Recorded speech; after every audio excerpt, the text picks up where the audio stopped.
Hello, everybody.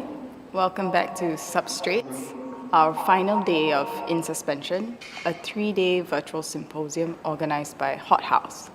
My name is Anmari, and I'll be convening this evening's session. We're actually filming live right here from Aliwal Art Center, together with panelists from all over the world, and today's day is titled SUBSTRATES. It asks, what does working together look like? We're at the last segment of the day, a panel discussion moderated by Daisuke Takeya, titled, How do we renegotiate collectivity in this post-pandemic era?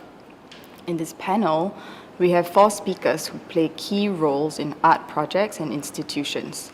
The discussion will look into how spaces for art were run before the pandemic and how things are changing and adapting thereafter.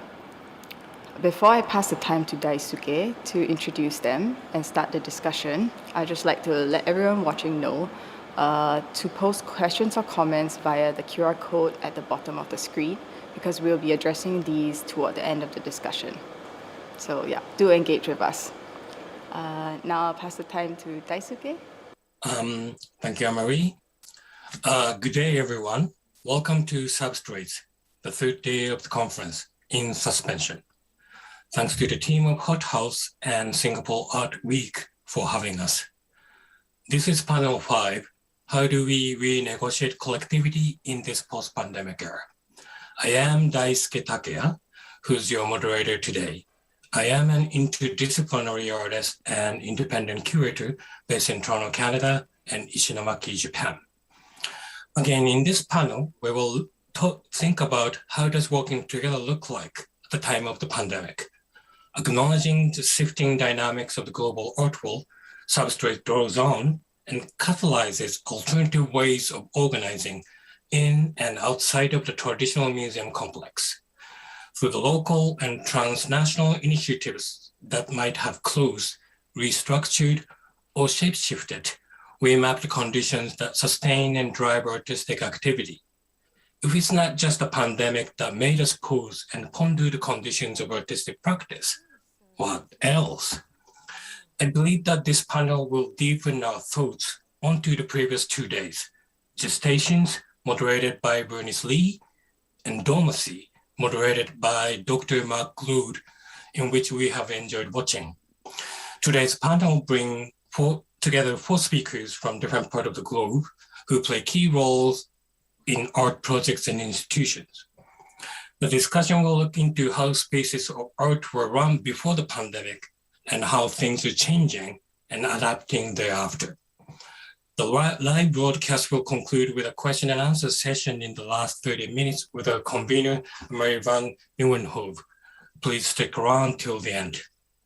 The 4 speakers are Dr. Jun Yap, Director of Curatorial and Collections at the Singapore Art Museum; Emelie Chhangur, award-winning curator, artist, and writer, Director of the Agnes Adlington Art Centre, Kingston, Ontario, Canada; Andreas Ribbung, artist and creative director of Supermarket, Stockholm Independent Art Fair, Sweden; Norberto Roldan, who goes by his nickname Pee-wee, artist and director of Green Papaya Art Projects, Manila, the Philippines. I also would like to thank 2 artists who presented their commissioned artwork earlier today, Woon Tian Wai and Thomas Ragnar. I would like to open this session by introducing Filter project that I have been directing. It was erected when the big tsunami devastated northeastern part of mainland Japan at the Great East Japan earthquake in 2011. Filter project was erected as disaster relief folklore. The project has been exhibited across Japan through museums in Canada, and its Asian sector, Filter Project Asia, toured in Southeast Asian countries, such as NIE Art Gallery in Singapore, the University of the Philippines Vargas Museum, the inaugural KL Biennale at the National Art Gallery of Malaysia, the BACC in Thailand, Bamboo Curtain Studio in Taiwan, Documenta 15's artistic director Randupa's Rudu Gallery and Tsunami Museum in Indonesia, Hong Kong's Oil Street Art Space, the Japan Foundation Myanmar, and Shinjuku Creators Festival in Tokyo, Japan. At each destination, we have collaborated with local co-curators and artists, art collectives, at museums, universities, and various local communities. Each collaboration was uniquely localized and acquired significant network among over 170 artists and uncountable audience participation.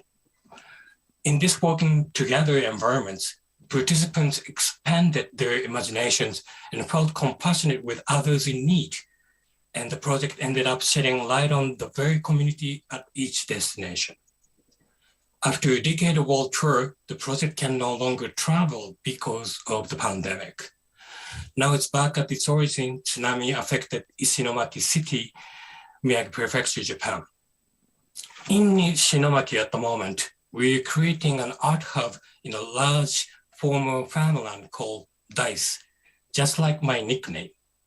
Dais, spelled D-A-I-S, stands for Diverse Art Interactive Studio. Although it is my private residence and studio, it encourages participation of diverse communities. It is an open public kitchen, artists in residence, a commercial farm to grow vegetables, an open air performance art stage, or sometimes it will become a Japanese snack, a small counter bar style typical in Japan with usually friendly mama-san, the host. It is a place in between public and private, which aims to be a platform for sustainable and circulative community. Especially under the current uncertain pandemic situation, it is open-ended without any concrete objectives. Everyone here is welcome to join us in Japan after the pandemic. Wait, only if you participate and help us building it together, okay? So this my present praxis led me to the question, how do we renegotiate collectivity in this post-pandemic era? The title of this panel. At the beginning of the 21st century, renowned Japanese curator Yuko Hasegawa mentioned the shift from the 3 M's to the 3 C's. In her theory, the 21st century is time for consciousness, collectiveness, and coexistence, while the 20th century is categorized as man, money, and materialism. In September 2015, the General Assembly at the United Nations adopted the 2030 Agenda for Sustainable Development. I know, it is widely known, but I read out the 17 Sustainable Development Goals known as SDGs, such as no poverty, zero hunger, good health and well-being, quality education, gender equality, clean water and sanitation, affordable and clean energy, decent work and economic growth, industry, innovation, and infrastructure, reduced inequality, sustainable cities and communities, responsible consumption and production, climate action, life below water, life on land, peace and justice, strong institutions, and partnership to achieve the goal. International Council of Museums has committed the entire community to implementing the objectives of the 2030 Agenda. But how can these global objectives be translated into the institutional level? Museum assumed the responsibility as key player for the future of our planet and social society in general. If so, systematic management of the improvements and innovation within the institution is quite necessary, isn't it? Has the shifting already started before the COVID strike? On the other hand, how about the roles of the independent art initiatives? It may have more spontaneity responding to the current urgency, as in smaller groups of artists and communities of cultural workers. As experienced through Field Trip Project, I feel that we have finally been practicing 3 C's, working together in global issues, customized with various local communities' specific interests was possible. Yet the very question today is, how does working together look like during and after the pandemic? Are we now returning to pre-pandemic way? Or are we to open up ourselves to invent new ways? We will now learn from the 4 directors. They will address the conditions of their practice and how those have radically shifted in both scale and motivation during the pandemic. I hope that their extraordinary and extensive practice will inspire and help us search for the answers in present unprecedented situation. We will view their video presentations and we'll have a frank conversation. I believe that the total length of the presentations will be roughly 30 minutes or so.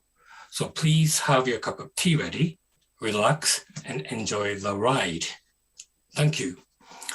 Now I would like to introduce our first speaker. Dr. Juniak is Director of Curatorial and Collections at the Singapore Art Museum.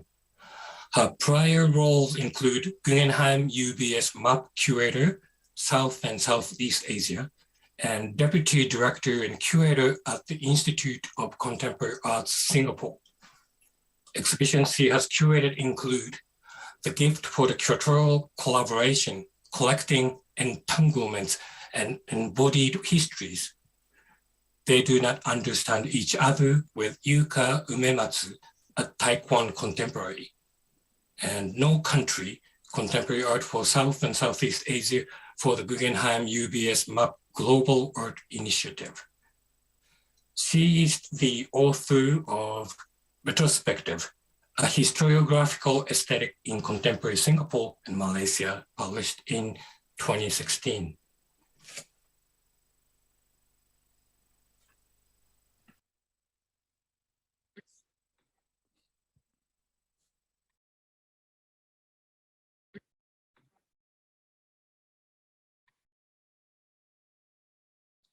Hello, my name is Junya, and I oversee the Curatorial and Collections Department of the Singapore Arts Museum, also known as SAM. Thank you for inviting me to this panel on collectivity in a post-pandemic era. It is a subject that is actually quite close to us as an institution, and I'll explain a little how so.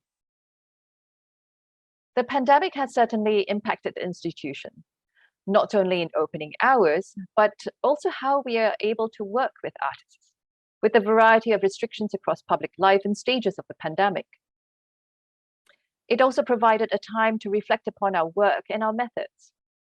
So what I hope to do here is to briefly share a few points from the perspective of and from our institution that we can discuss further later on. As I speak, I'll be showing here a number of images representing artworks and exhibitions at the Singapore Arts Museum from pre-pandemic times through the pandemic and also into the present, to give a sense of our work with artists. These images are less about enumerating, though of course I can expand on any if of interest later. The other purpose of this visual punctuation is to emphasize the perspective I wish to speak from, that it isn't the usual mode of institutional promotional speak of goals and successes, rather of a kind of praxis where planning, policy, curatorial, and programming come together, and where the exhibitionary and artistic intent come into contact, because this is the reality of our work. Not to mention, it is in thinking of the institution as less than monolithic, or as simply establishment via this proposition of praxis, that there is then space for anticipating and understanding change and transformation. Yet this is not some revelation, though this does become easily obscured in the midst of the multiple and strong forces that come into play in what an institution does, from the negotiation of resources, apportioning these, to angling for certain outcomes. This perspective, foregrounded in praxis, reframes the assumption of an unchanging institution, moving us away from the conventional meanings of institutional and institutionalization in its acts of organization, and where its focus is to normalize and perpetuate, and instead recognizes that institutions do change, perhaps sometimes a little slowly, but inevitably they do. And the pandemic has provided an opportunity to hasten this process of change or evolution. This was the case at SAM.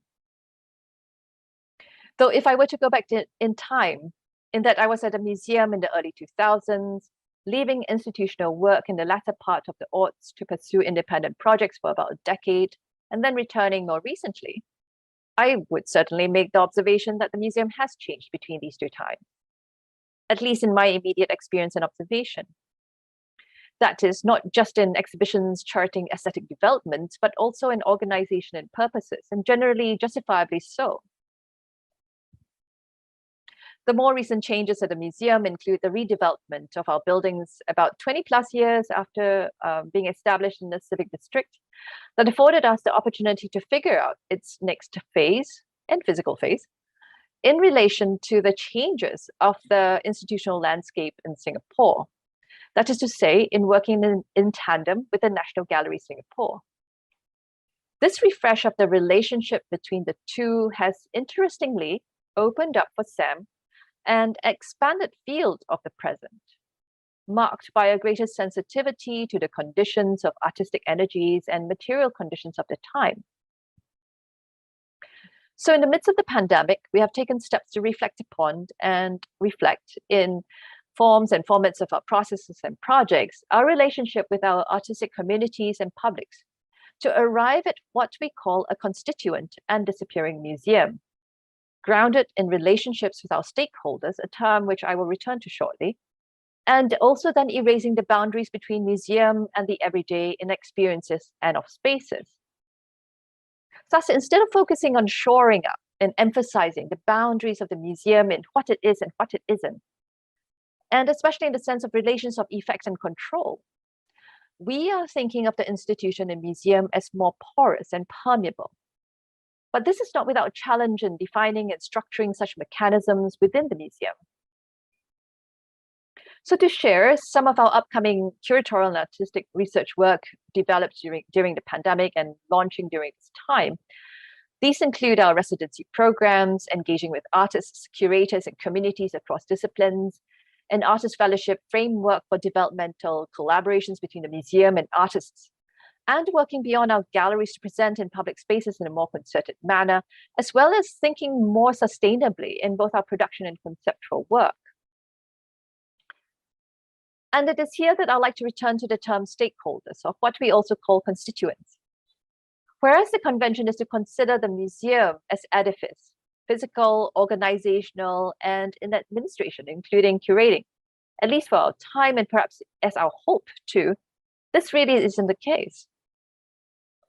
The truth is that the museum, often for the contemporary, is or can be more present, more conscious, more engaged, more ensconced within the environment that includes the stakeholders and its constituents, of which the museum has many.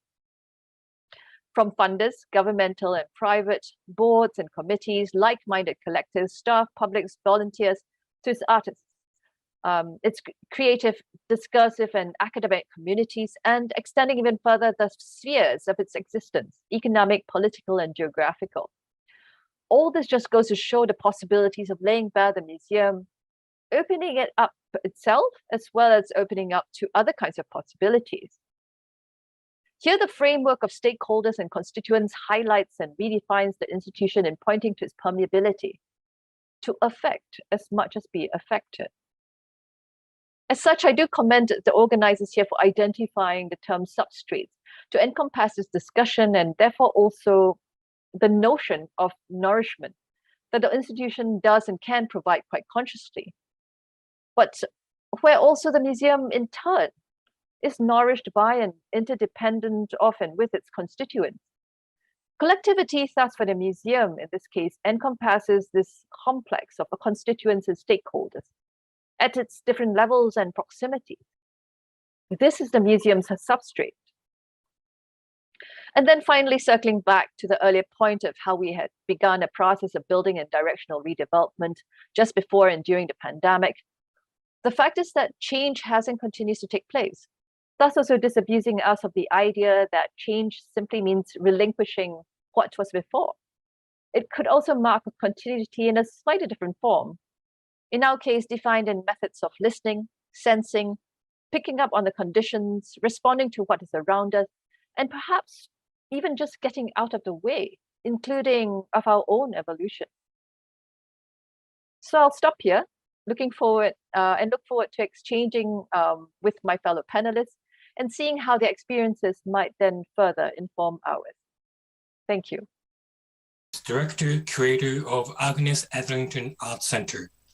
This follows a significant curatorial career at the Art Gallery of York University, where she led the reorientation of the gallery to become civic, community-facing, ethical space driven by intersectional collaboration.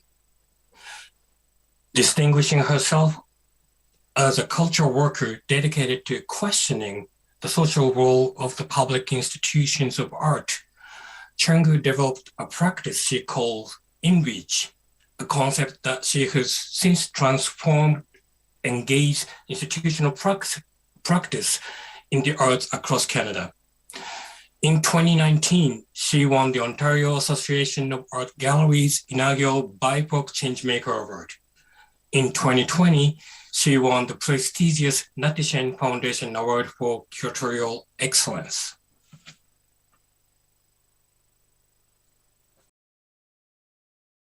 Hello, everyone. I want to thank the organizers, Hot House, and moderator Daisuke Takeya, who invited me into dialogue with these incredible individuals I'm speaking alongside today on this panel. I look forward to our conversation after the presentations. My name is Emelie Chhangur. I'm a mixed-race first-generation Canadian of British and Guyanese descent, born in Toronto, Canada. I go by the pronouns she and her. I'm an artist, writer, and contemporary art curator. I am speaking to you today from Kingston, Ontario, Canada, which is the traditional territories of the Haudenosaunee and Anishinaabeg. It is 5 a.m., which is why I've decided to pre-record my talk. I'm going to talk about a few projects I did over the past years in Toronto, Canada, as a way of thinking about some of the topics we are asked to address in this panel, namely the conditions of our practice and how those have radically shifted in both scale and motivation during the pandemic. 6 months into COVID, I quit my job of 17 years, moved cities, and became a director of a museum. For me, the pandemic was a cultural crisis that opened up the possibility to interrogate the historical conditions that perpetuate inequities in our sector. While my pandemic pivot is certainly grounded in my previous work as a curator, this crisis enabled me to think away from an event-based logic of curatorial work to a structural interrogation of the institutions of art and commit to changing those as a curatorial practice. So to begin, my own curatorial work over the past 20 years has operated between two interconnected practices that have become increasingly entangled. One is the very un-COVID friendly creation of long-term, socially engaged, residency-based commissions that bring international artists together with local communities, and the other, through these, the social and civic transformation of the contemporary art gallery. Both are concerned with, one, questioning the social and civic role of art and its public institutions. Two, contributing to the future visual culture of Toronto by reimagining popular vernacular traditions, which includes the constitution of new traditions formed through cultural mixing. And three, conceiving the curatorial as a means of participating in the civic sphere by bringing artists, non-artists, and civic structures into relation. I work for very long periods of time, like 2 to 3 years, on single, albeit multifaceted and process-driven projects, with individuals and groups with no perceived natural affinity through residencies. Over the years, the institution that I used to work for, the Art Gallery of York University in Toronto, has had to bend to meet the methodological demands of these projects and change itself in relation. Institutional transformation through collaborative projects that value different cultural protocols, processes, and perspectives is a practice that I now call InReach. My long-term approach to social engagement and institutional transformation vis-a-vis InReach stems, for instance, from my more than decade-long collaboration with the Mississaugas of the Credit First Nation, beginning in 2009 with The Awakening. The Awakening brought together members of the Mississaugas of the Credit and a group of parkour athletes from the Greater Toronto Area in a new civic ceremony staged in the Walker Court at the Art Gallery of Ontario.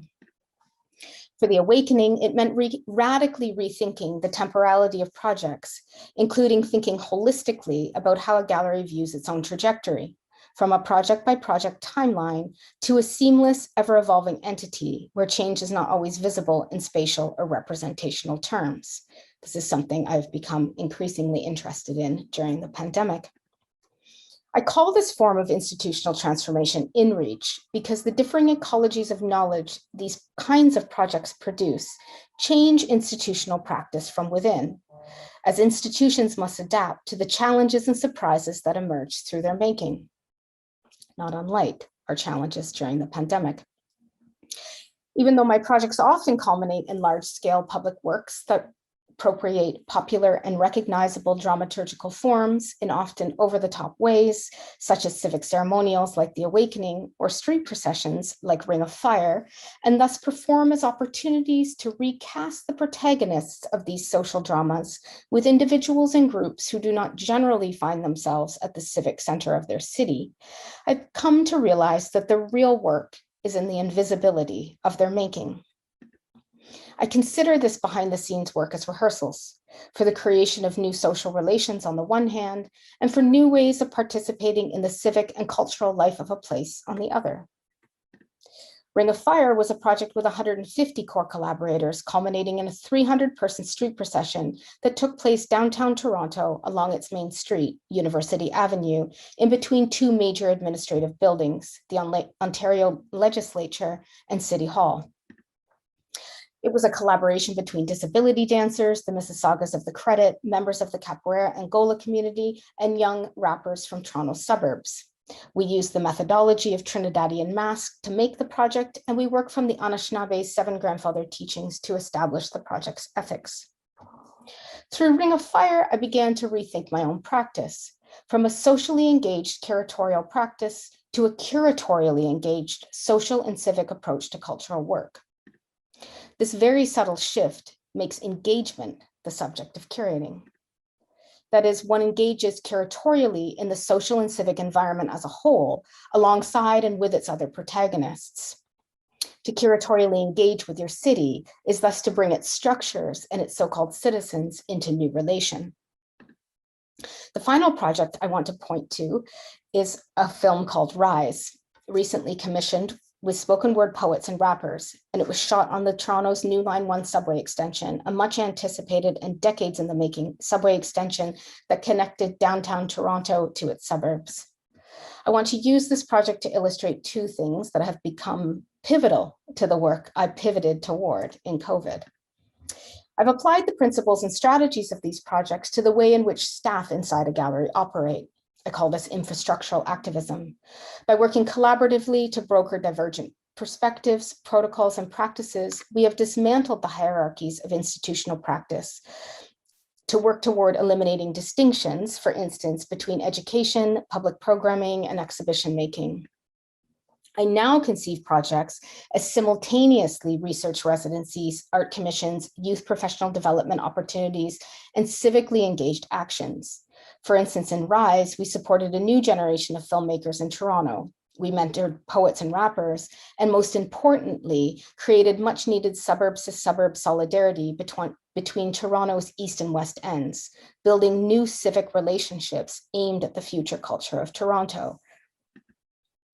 When we first met Elder Duke Redbird about Rise, and Elder Duke Redbird's pictured in this slide, and he opens and closes the film Rise, he asked us, what is the DNA of this new subway? And he told us, whatever that is will be planted into the reality of this place. He encouraged us to reconsider the new architectural and civic spaces of Toronto's subway extension and to use this film to reimagine their function in creative ways, insisting that, and I quote, whatever we do in the film will determine its future use, the subway. The future-oriented sense of responsibility manifest in Duke's message has profoundly inflected my thinking about the social role of the curatorial and its capacity to care for, if not in fact influence, a future that hasn't yet happened but must. My experiences during COVID fermented this commitment. How can we imagine a future now? Could time itself be considered a future-oriented curatorial strategy that changes what is even possible to imagine? In this unprecedented moment, so full of reckoning, at a time so ripe, not just for questioning the status quo, but for fundamentally changing it, the curatorial, I believe, must take on a different kind of urgency. It was not long after COVID arrived that I realized my work at the Art Gallery of York University was finished. In retrospect, I've come to understand that it wasn't that I had worked on a series of long-term projects, which I spoke earlier about, but that I had actually worked for 17 years on a single project, the organization itself. Whether or not that organization has been changed by these projects is no longer a defining focus of my work. Instead, the institution is now the material that I want to work with, and the curatorial is the methodology I would like to use to transform it. How things are put into relation is, for me, a political matter of curatorial concern. I've been wondering at the Agnes Etherington Art Center, where I now work, what might it mean to build good relations in and through the curatorial, but instead of that being project-based, it becomes architecturally driven. I no longer believe that it's good enough for Western art practice to add things to it. The pandemic proved for me that discourses of inclusion are meaningless. In other words, we cannot just bring a practice to an organization. The organization itself has to become a practice. My guiding questions right now are therefore this. What needs to be done now to ensure the cultural institutions of Canada's future no longer look like those of Canada's colonial past? What does it mean to make InReach an institutional practice and not just project-based? And how do you create from the ground up a yes institution no longer beholden to outmoded rules which do not serve the social, pedagogical, and civic function of an arts organization or its activities? InReach happens when different cultural protocols, social economies, and ways of working come into the institution of art and change it from within. I recognized early on the incommensurability of the institutions of art to accommodate different worldviews or non-Western ways of working. And it was during the longue durée of COVID that I understood that it was not the communities that need to change, but the institutions themselves. So institutionally speaking, this must happen not only through our working methodologies, but our budget lines, our human resources, our administrative structures. Those are the elements that underpin broader societal transformation and change. It is largely invisible work, perhaps even domestic work, careful work, work we have attuned ourselves to during COVID. This is the work I now undertake at Agnes as I commit my curatorial work to directing an organization that not only responds to our contemporary moment, but in fact shapes the future of museum practice in this place called Canada, so that we can never have to return to a normal. Thank you. Thank you, Emelie. Next speaker, Andreas Ribbung, is a Swedish visual artist born in 1967 in Gustavsberg. He lives and works in Stockholm. He received his education at Konstfack and the Royal Institute of Art in Stockholm. Aside from his artistic practice, he is a co-founder of the artist-run gallery Candyland, co-founder and creative director of Supermarket, Stockholm Independent Art Fair, network coordinator of Artist Initiatives Meetings Network, project leader of Artist Run Network Europe, and a freelance project manager and advisor on public art. My name is Andreas Ribbung, and I'm an artist based in Stockholm, Sweden. First of all, I want to thank Daisuke, Takeya, and Hot House and Singapore Art Week for the invitation. I'm going to talk about 3 projects that I worked with and how we tackled the pandemic. First of all, I want to show one art piece from this year of my own, and it's called White Elephant. And in the context of this exhibition, it was a comment on overconsumption related to the symbolics of the white elephant. It's a wall collage of paper and fabric, and it was exhibited this summer in Aarhus, Denmark. 18 years ago, I was part of founding Candyland, which is an artist-run space in Stockholm. It's a very small exhibition space, and we have been hosting 200 exhibitions this far. And at the openings, it's always crowded, also in the street, and we have an inner social room. And of course, this was impossible from 2020. And we wanted to do physical exhibitions and continue making exhibitions. So we decided to make exhibitions that you could see from the street. For instance, video projections. This was video projections in the room on with 4 projectors on thin fabric. And the artist was present via Zoom. And this is a sculpture exhibition that you could see all summer, last summer. And we also made a forest exhibition together with Selva Studios in Stockholm. And it attracted a large audience, but it was possible to keep distance. And at Candyland, we have been doing a lot of sing-along karaoke during the years. And we wanted to do that in a safe way, and when the restrictions were a bit lighter.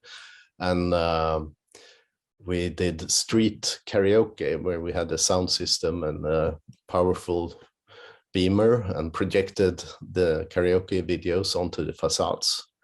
There are some nice videos you can see on our Instagram and Facebook from these events. And another project I'm part of, together with running together with Pontus Raud and Alice Maselnikova, is Supermarket Stockholm Independent Art Fair.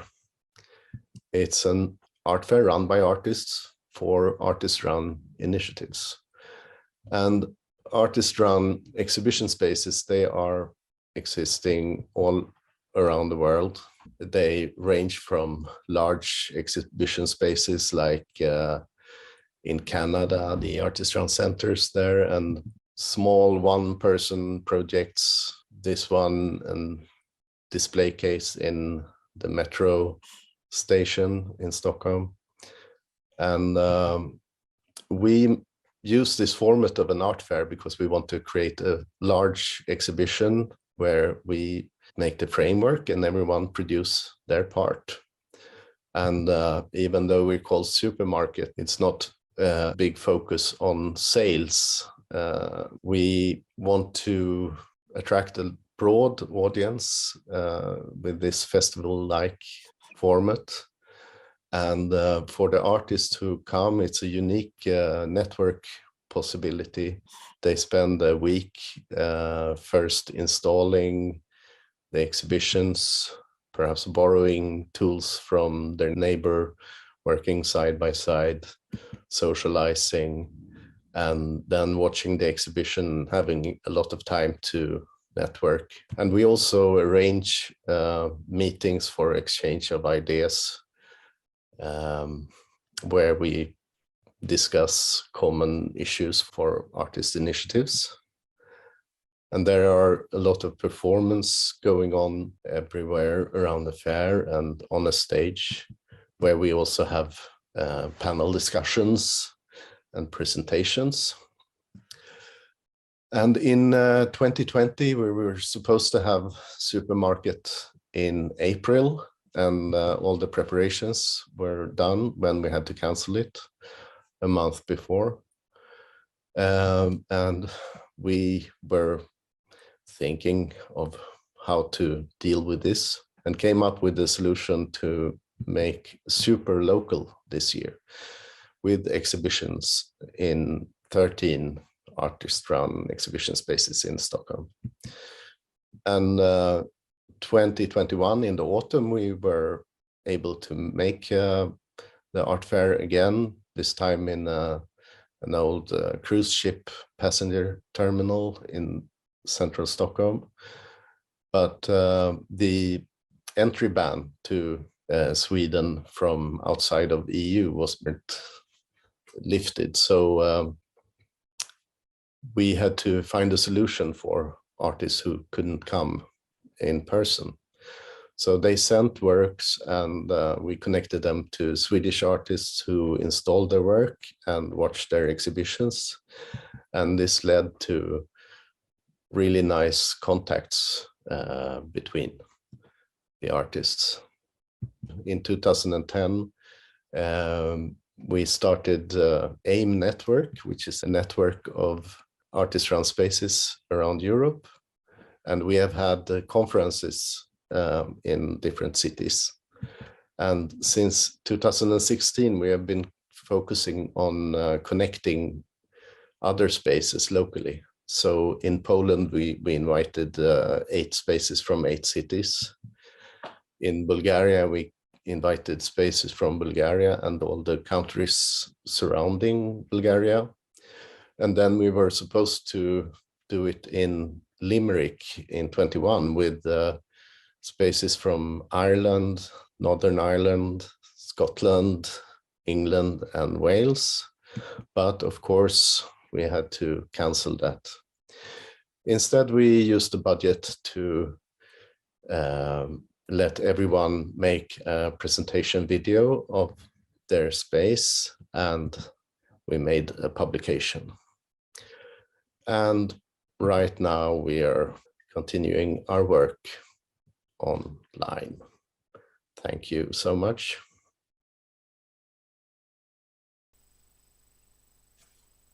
Thank you, Andreas. Next speaker. Norberto Roldan's practice is rooted in social and political issues.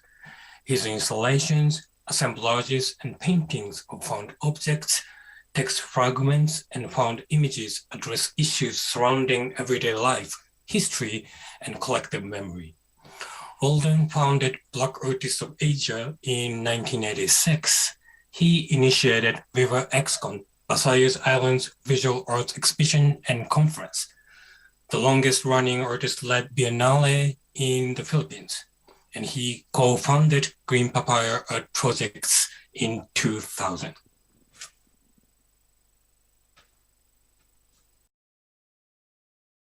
Hi, I'm Norberto Roldan, but everyone in Manila calls me Pee-wee.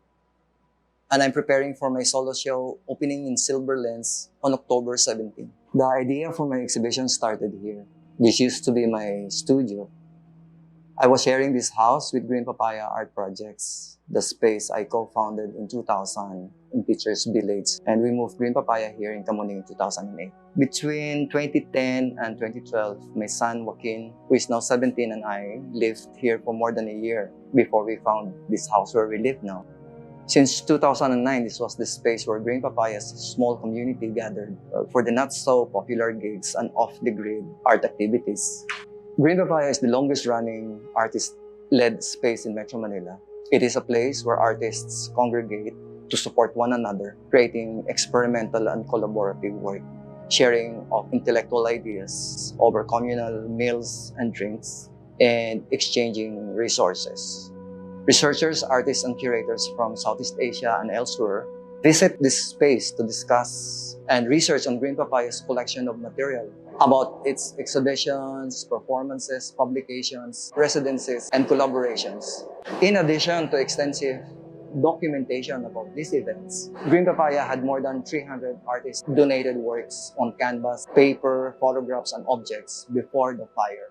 Last June 3, a fire caused by a faulty electrical wire from a neighboring unit turned the space into a furnace, burning and damaging a good part of the archives and many of my works.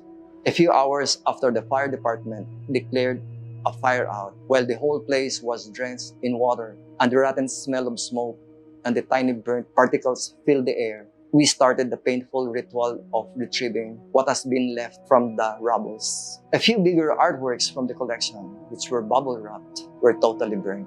Smaller artworks that were contained in boxes were only slightly damaged. It did not take long for our community, friends, partners, and network, both from home and abroad, to come to our rescue. The Lopez Museum Conservation Laboratory sheltered our archives and undertook the necessary first aid to save the most fragile of our materials. Asia Art Archive in Hong Kong provided technical assistance as we unfolded artworks damaged by the fire.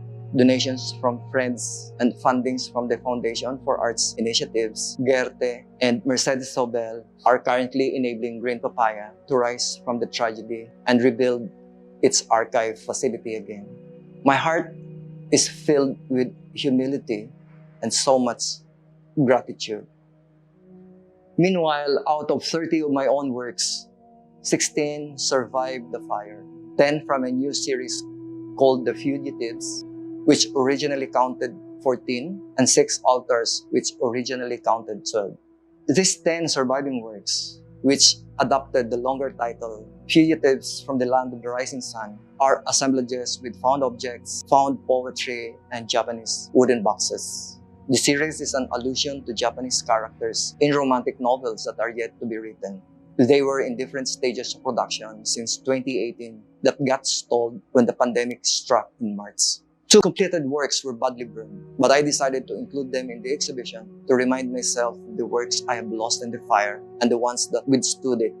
The 6 altars came from the series 100 Altars for Roberto Chabet, which came home after being featured in an exhibition, Seismograph, Sensing the City, Art in the Urban Age, in Art Stage, Singapore in 2016. The altars pay tribute to Chabet and a bygone era personified by the Kamuning district. Through this series, I tried to reflect on the notions of progress, modernity, and social decay. The altars are made up of architectural debris from demolished old houses in Kamuning, one of the oldest districts in Manila. The materials come mostly from post-war bungalows that are quickly disappearing. In their place, badly designed and cheaply built townhouses are being erected.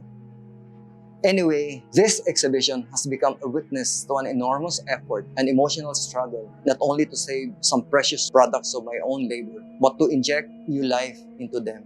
And in that sense, the exhibition is also about the victory over defeat.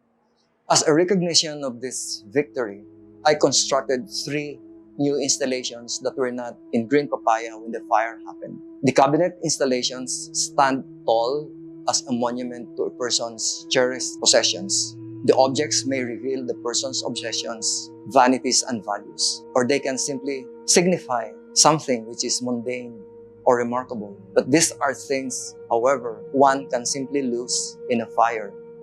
These altars, including the cabinets, also serve as receptacles for an informal archive or displaced or misplaced ethnographic materials. The altars are inspired by Roberto Chabet's work. One of his most enduring series of collages from the 70s was called Cigarettes.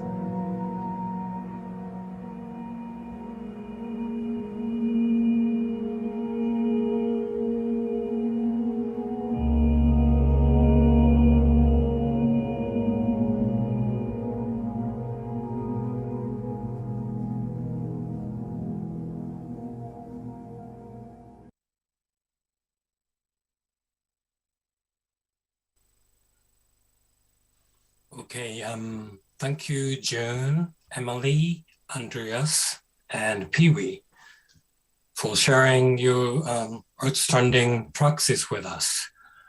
I'd like to let us pretend that we're in the same room having dinner and drinks together. Is that okay for you guys? Okay, I feel more relieved. First, I would like to look inside a museum. Emelie, you said invisible work, domestic work, careful work. The organization itself has to be the practice and curatorial to be the methodology. I would like you and June to elaborate and share your practice within the institutions. Maybe you can start, Emelie. Oh, what time is it now, Emelie? It's getting better. It's like 6:19. Oh, not too bad. Okay. Well, thank you so much. And June, when you were doing your presentation, I couldn't help but think whether it's like our emotional commitments to museums, which are hard to love, that makes it important to us to take seriously all of that invisible behind the scenes work of negotiation, moving money around, all of the things that seem banal are actually like deeply informing the culture of an institution. And when exhibition spaces are taken away or travel is taken away or, you know, some of the public facing aspects of what we do is taken away, what we're left with is that infrastructure that I truly believe is a curatorial practice. Because for me, the curatorial is simply a relational practice, and how things are put into relation is political. So for me, I mean, I've only worked at Agnes during the pandemic. I do much of my work in this room, which is my bedroom, with an enormous staff and like 17,000 objects that all sort of exist in this abstract space. So really, so much of what I've done is from my home. And because it's from my home, I think there's a sensibility of intimacy despite the scale of the institution. I won't go on and on, but one thing I couldn't help but notice in all of our presentations was a mention of architecture and the house. And when I arrived at Agnes, the origins of this art museum is a historic house. And the founder, Agnes Etherington, donated this house to this university called Queen's University in order to further the cause of art and community. So I think it is because of the conditions of the pandemic and our way of thinking from maybe a more careful domestic sensibility. I'm rebuilding Agnes. This is why architecture is so much on my mind these days. But the gesture is actually just to simply return the house to a home and to create a live-in artist residency and make hospitality the guiding institutional ethos of the future museum at Agnes. So I wonder, you know, what the impacts of the pandemic are. For me, it is truly, I don't think I would have made that gesture had we not passed through this time period. So it definitely will have an impact on Agnes's entire future. Thanks, Daisuke and Emelie. Emelie, I totally agree with you in your observations of what we do, especially institutional work. And I must say, it's these things which are often not seen, not visible, even to artists who we work closely with sometimes. That is very critical and at the core of curatorial work. And I say that having both been an institutional and doing institutional work and also as an independent curator, my experience, I've been fortunate enough to have the opportunity to work with different institutions. And I must say that every time I enter a different institution, a different project, actually the first part of my project is understanding the dynamics with it. So I'm very interested in these aspects, you know, and these are also the aspects that sometimes you can't speak about because of the NDAs, right, that you sign. But these are things which are critical to what you can do and how far you can do what you do, you know. So I totally agree that these are the institutional work and the curatorial work extends into this lesser seen area. But I also kind of wanted to respond then thinking about the institution for, well, through the pandemic and you know, for a future in a way. And I did mention that in our case, we had already started thinking about what we were going to do next. So even as the pandemic had begun, so we kind of were priming ourselves because of our redevelopment of our building. And in a way, the pandemic has kind of hastened it, but also given us ways or maybe a space to think about it even more critically than we would have if without a pandemic. So maybe that's a good thing. And one aspect that I thought I'll just briefly raise here, and we can discuss other aspects later on, but something that I found quite interesting also is that in going through the pandemic, one thing that you really lost and that is always assumed in an institutional setting is control.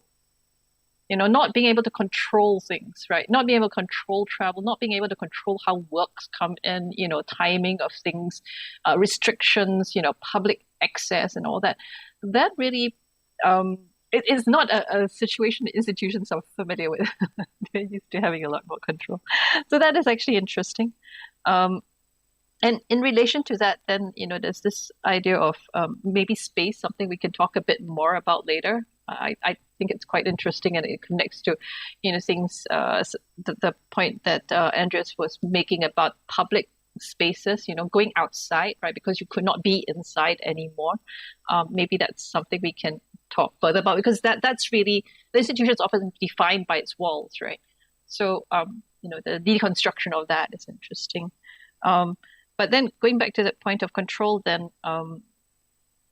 just maybe to wrap up on that point is the idea of vulnerability. And that is something that institutions also, we kind of need to grapple with, especially if we want to think of ourselves as working with our communities. This means allowing for that vulnerability, but that vulnerability also is where you can lose everything. That risk is there, and yeah, I mean, yeah. Okay, thank you, Emelie and June. And June, you mentioned about constituent and disappearing museum. Maybe that's related to what you have just talked about. And would you sort of elaborate and going out of the museum or, getting out of the architectural structures? Okay, yeah. So the Constituent Museum is really us looking at ourselves as part of a community, as opposed to having a binary, right, of the institution and the non-institutional. And the non-institutional is assumed to be the public, assumed to be even the artist, and the institutional is assumed to be its management. But actually, it's more than that, because museums are, actually more complicated at the back. And so it's really us looking at how we understand and how we facilitate some of the needs, right, of our different stakeholders, and therefore enlarging actually increasing our work in some ways, because we are now part of a broader process, as opposed to being the one that constructs, or the one that initiates, right? So we want to allow that kind of porousness where the initiation can come from elsewhere too. The disappearing part has to do with the walls, but also where the museum, it connects to the constituent, because the museum kind of steps back, right? And so there's that aspect, but then there's the aspect of going out into spaces. So we are looking to do more works in public, looking to just change our space, or our conception of our space. Yeah. Okay, great. So maybe that gave us jumping into the institutions. What do you say, Andreas and Pee-wee, because you are working with artists and artist initiatives, and now the walls are gone or invisible or disappearing. Maybe would you like to jump into the institution now? Can I go first, Andreas? Yeah. I wanted to go first because I wanted to say something about the video. The video that I presented may a little bit be oblique to the topic, because it's being produced for the different presentation. Yurik and Daisuke are aware that I was preparing a different presentation for this panel, only to realize that there was something that I really needed to share. And since I'm not a scholar, I thought of sharing something that has been very, very personal, not only to me, but to Green Papaya. Although the video did not speak directly about the pandemic, it's actually the video that shows how we are dealing with the pandemic. There are two things I want to highlight. Number one is, in 2017, we announced that we are closing Green Papaya in 2021. And the onset of the pandemic in 2020 prevented us from doing all the necessary preparations for the closure. So we're now here, right? Number two is, not only the pandemic, actually, the fire and the pandemic, the fire in 2020 and the pandemic in 2020 allowed us to have more life, actually. So we were energized by the pandemic, we were energized by the fire, and it was a big challenge for us to continue existing. And number two, I would like to highlight is, I wouldn't be in this panel if there was no pandemic, because if there was no pandemic, we could have closed in 2021. I wouldn't be here. Now let me go back to what June just mentioned about having museums without walls. Again, I would like to emphasize that when we lost our space in 2020, there were no walls, there was no building, but we had more projects going on until today. And that only shows that space does not determine a program or does not determine a life or of a particular space. Of course, we cannot compare ourselves with big institutions. On a smaller scale, we have smaller programs, less complicated infrastructure and all that. But nonetheless, we have tried to navigate running our programs between having a space and not having a space. That's why I was so happy to see that Andreas was doing karaoke, outside. Something that karaoke is very popular in the Philippines, but that is something that I think Filipinos should explore in time of the pandemic. Doing karaoke outside. That's all from me, Daisuke. Okay, Andreas? Well, I don't know what to say. The street karaoke was amazingly popular and made people really happy. We did it 2 times in Stockholm, and then we made a visit to Malmö, another city in Sweden, and it was so well received there. And you went out to the street when your art fair could not be happening, and you had to cancel, and you sort of like went local, and you went around the city. Yeah, that was interesting. It was very good for us, actually, because we had been focusing so much on the international aspect all the years, and always focusing on the ones who traveled the farthest, and we kind of forgot about our local scene of artist round spaces. So it was, in a way, a good way to reconnect between us and so on.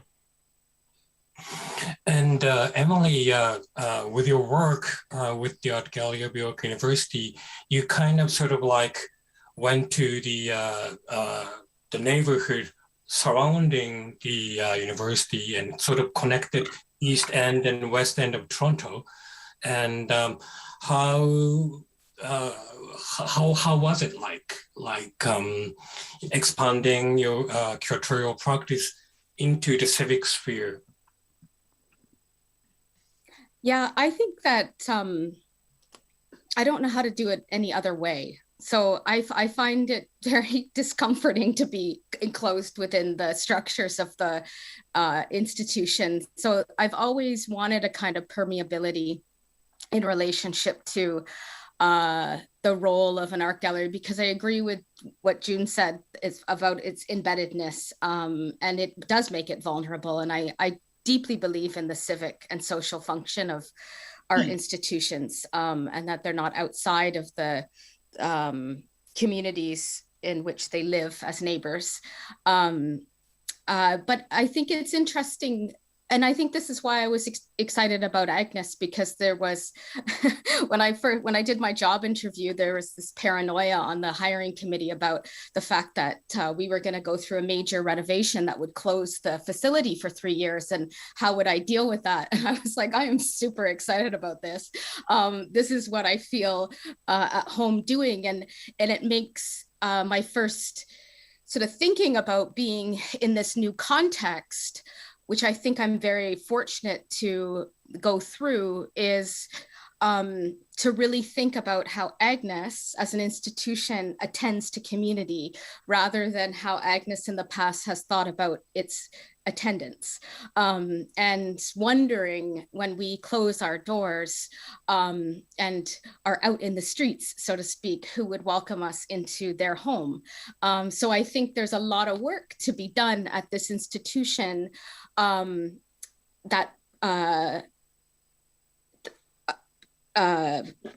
with regards to community collaboration, and the pandemic has actually helped prototype that. So I feel that the pandemic is also like very much preparing us for closing the museum entirely.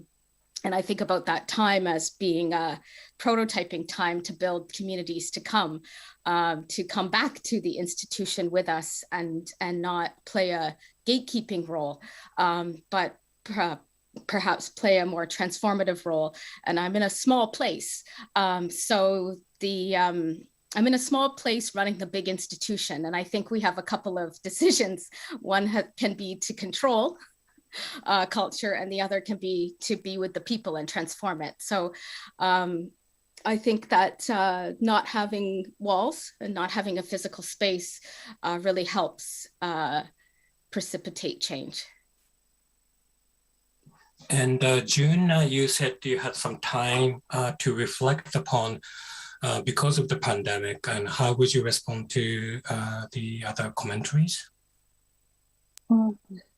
Yeah, thanks. It allowed us to look at what we were doing, and I think really plan some of these new initiatives, including the Artist Fellowship, our artist residencies, and looking at also how we could go out into the communities, have more works that relate to artists who have similar kinds of interests.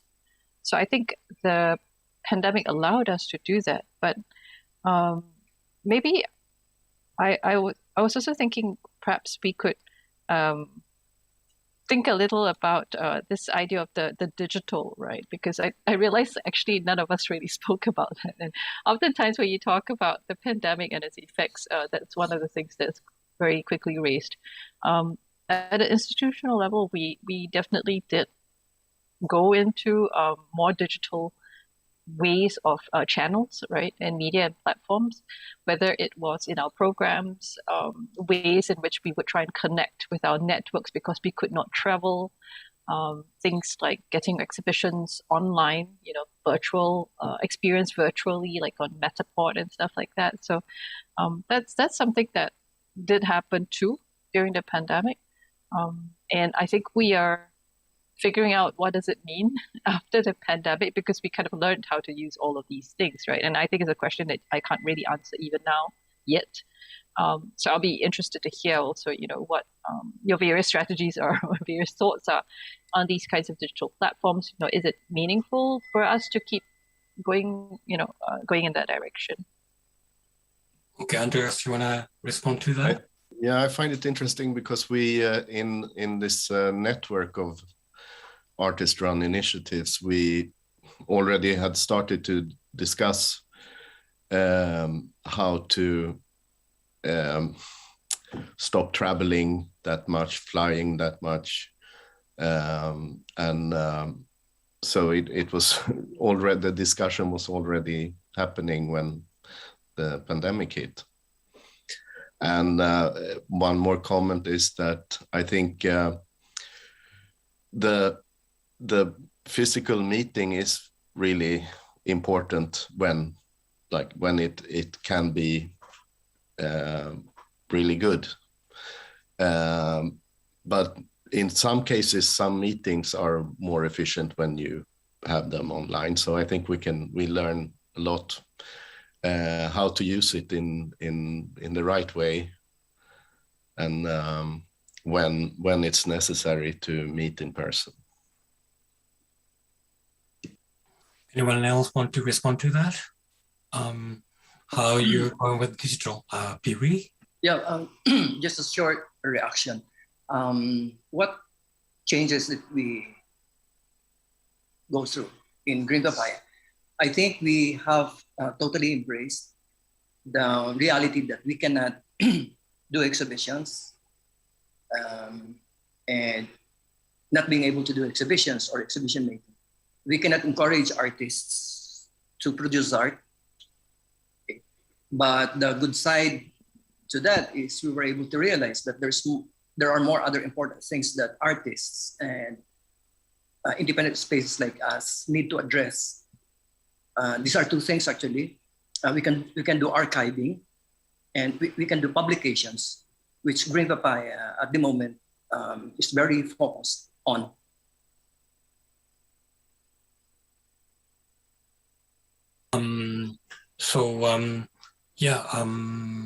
I don't know, like anyone else wants to respond to that? I'm sort of like lost.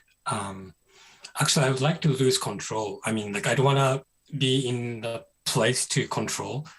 I'm sorry that I'm supposed to be a moderator, but I do not wish to sort of navigate the conversation. Thank you, Andreas. So you're the moderator now.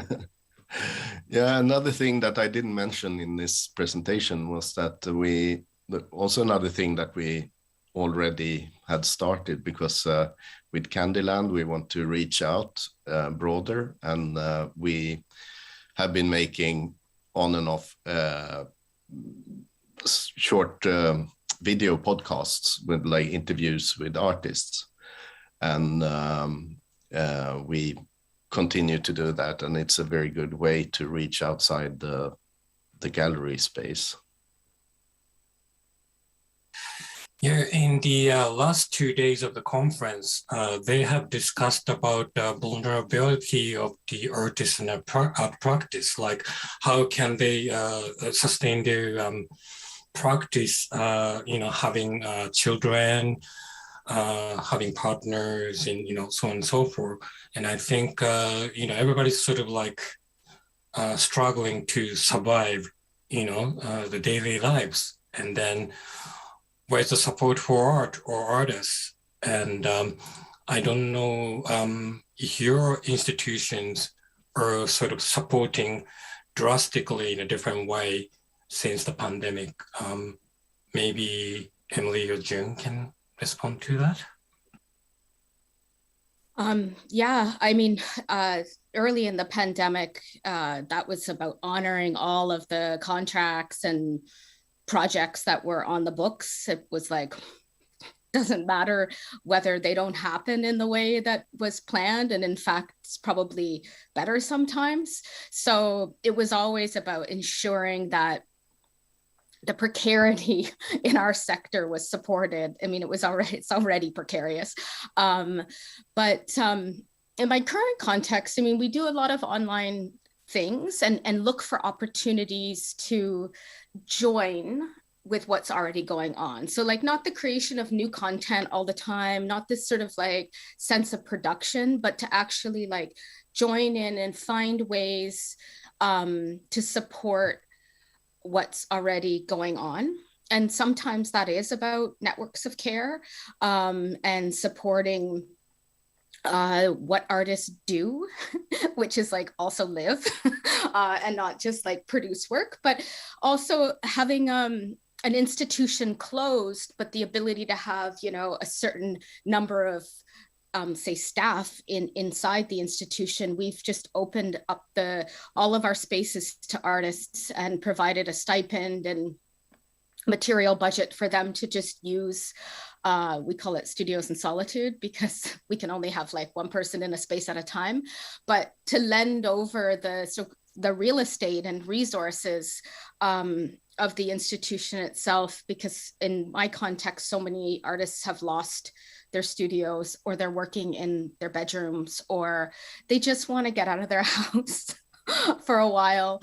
And there's no pressure of like producing anything for any outcome except for their own well-being. So that's some of the ways to, you know, try to continue to contribute to the ecosystem, the art ecosystem in my locality anyway. Okay, great, Emelie. What about June? Yeah, thanks for the question. Yeah, so I think for us, it's really being able to support the artists in ways beyond the exhibition. And this includes whether residencies, for one, that we have started, and really thinking about artistic process, right? Actually, the fellowship is also another one where we are looking at working with artists over a period of time with it being less outcome oriented, as opposed to us trying to also learn from the artists as they are thinking through and developing ideas. So these are some of the things that we're doing. But when the pandemic started and we had lockdown measures in Singapore, we also initiated a project that together with the National Gallery, which was kind of commissions of exhibitions, both for ourselves, but also with a network of institutions around us, which included the some national level kind of institutions, as well as artist-run spaces. So we've created the infrastructure to present this kind of a broad, sprawling project with curators and all these curators and artists, and all these projects were to be curated by independent curators. So the museum stepped back, and because museum is, part of its usual work is to curate, but in this case, we wanted to also support curators. So we would not curate. We wanted to then bring in other curators to curate independent artists who also needed that kind of support. Another way in which I guess the museum more conventionally supports artists is through collecting. So we are a collecting institution, and we want to find ways to do more of that, and also for artists who are perhaps not so conventionally in the market, right? For us to think about what that means or what we can do in bringing some of these significant works into the collection and thereby supporting their livelihoods. Okay, great. And Andreas, your network among the initiatives, I think it's network also for supporting each other and sort of like safety net, right? How are you sort of like working under the pandemic? How your network is sort of like functioning under the pandemic? Well, Zoom meetings. No, but this AIM network that I was presenting, it actually finished a long-term network support period. So that was, we were wrapping up the project, although the network is there, and we hope to keep it alive. Many of the partners of the network are part of a project for the Creative Europe project that we are running, called Artist Run Network Europe, very similar name. And that is about transfer of knowledge among the artists run initiatives. So we had a university course, a summer course at Konstfack in Stockholm called Artist Run Practice and Theory. And we are building up online resource center, which is being designed right now, and where we will put links to different sources, but also articles and a lot of collect all the knowledge around artist run or self-organized activities. Mm-hmm. So that are examples. It will also be workshops and exhibitions and so on during 3 years. Great, sort of like occurring and sharing the knowledge together is something that we identified the big issue that artist-run initiatives are often run by some persons who work a lot without funding for always the startup period where there is the most energy, and then they exhaust themselves and leave the scene, and there is no transfer of this experiences. So if we change this, new spaces might get access to funding during this energetic period of the first years when there is the flow and so on. And I think that could change a lot. Yes, I think, founding new initiatives, I think there's like so much energy. And under the pandemic period, you said that because of the pandemic, you sort of like bumped up your like activities, and sort of like Green Papaya was to close in 2021, but then you're still here, kind of thing. Allow me to respond to first to what June mentioned earlier about how her institution and other institutions in Singapore on the national level are trying to address the difficulties of artists and how they can cope with the pandemic. There was a long discussion about that internally in our organization and collectives in Manila. But my own personal reflection is, it's so too personal to be so self-absorbed about the problems of artists. And when we say about the problems of artists, it's the absence of the market during the pandemic, okay? So it's so self-absorbed somehow, and a little bit selfish to think about the welfare of the artists. If we look at hundreds of thousands of people who lost their job in the whole of the Philippines, like for example, people working in the service industry, for example, hotels closed, restaurants are not running, and these people are not earning anything. And here we are complaining of not having the art fair, or not being able to exhibit in the gallery and being able to earn from what we used to earn. So I think we should not even feel comfortable discussing about that among ourselves.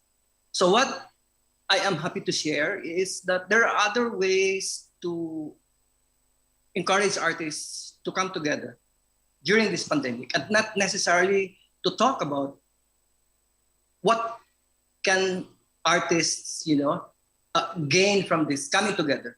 What can institutions do for them? So it's not about that. It's not about that. But I would like to make an example of how Daisuke and I were involved in organizing the Transnational Coalition for the Arts when Myanmar had that coup in February in 2020. Was that 2020, Daisuke? 2021? 2021, February 2 of 2021. And and we were happy over the fact that 16 artists from 16 countries were able to join the coalition. And initially we were able to help colleagues and friends in Myanmar amplify the issues that were happening in Myanmar. So I think there are so many things, there are a lot of things that there are so many reasons for artists to come together, not just for their own sake, but for the sake of the whole society, for example. I'm just talking about the Myanmar case. Let me go and let me say something about how we are on the national level in the Philippines. The killings still continue. Farmers are still being killed. There is a continuation of the drug war. In a few months' time, we're going to have a national election. And what we fear most is the coming back of the Marcos regime in the person of the son of the late Ferdinand Marcos. So again, we have been in this situation where, yeah, artists come together. Artists who are interested to participate in being able to bring the government back to its decency. Put in place good governance. Because if you have good governance, then, our problems will be solved one by one, even with the pandemic.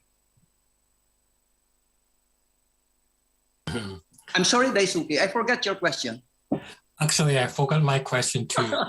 But I would like to respond to what you said. Yes, we're doing the transnational coalition for the arts together. And there are some issues, sort of like civic issues that are sort of like bigger, greater than art sphere. And I think that I think people in the museum are also aware of what's happening outside of the museum. So I think June and Emelie are sort of like, I don't know, some of the good people from the institutions that we can work together with.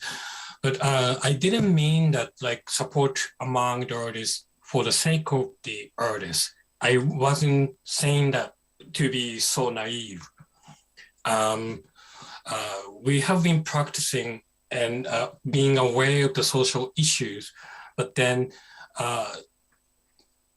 in my case though, I couldn't really do what I have been doing the last 20 years or the way of living that I have been accustomed with. So I had to sort of like adjust myself and sort of fit into the current situation. And that is quite difficult for myself too. That being said, I'm not being too self-centered or being ignorant. I think I would like to have support from outside. At the same time, I would like to sort of like contribute to the society and civic problems and issues. And I don't know if anyone else can jump in and help me. Maybe I can, I'll just add some thoughts to this. Thanks, Pee-wee. I think that's a very important point, actually, and there are a lot of conversations which are just circling, the pandemic, in relation to the arts as if it is in, without that context, right, the larger global context that it's a pandemic. It's not simply a situation that's affecting the art scene. So I think that's a very critical point. And for us, I guess, looking at when we want to, and this is aspirations of ours, to be a constituent museum is also to think about our publics and our communities around us as and in their within their particular spheres, right, with their needs, with their situations in mind, and therefore the question for us, and it's a question that we are still grappling with, is what does it mean for a museum to be some kind of civic space too? What does it mean for the museum to play a part, right, in this larger community that we are in? We're not just here to serve an art world or an art market, right? We are part of this, and we the things we do affect the livelihoods and experiences of all of us. So it's not an easy question to answer. What does the museum do within the civic space? There are a lot of different opinions actually about this. I think where we are at right now is really thinking about how maybe the museum can be a space where some of these different positions can be brought together, in a way that it can be discussed. So, and in a way in which is meaningful also to artists who are a key group that we work with, right? Who are the closest to us in a way, and whom we are most sensitive to.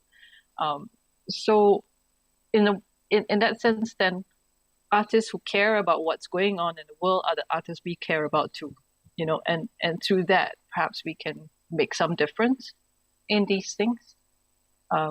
I mean, this is not a full answer. This is just, me trying to extend, right, what you have been, what you have raised in relation to an institutional institution sphere. Yeah. Yeah, Pee-wee? Yeah, I'm sorry, Daisuke.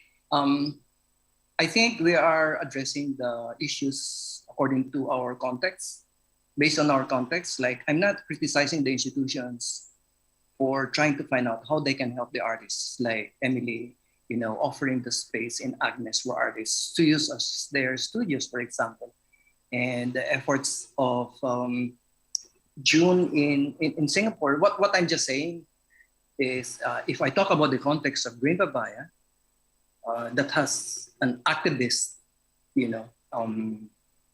leanings, naturally we're inclined to organize artists to do political action. And for me personally, I think that's our role, and that's the only way we can help artists find themselves to be able to become part of a larger action to address a bigger issue that will eventually benefit everyone.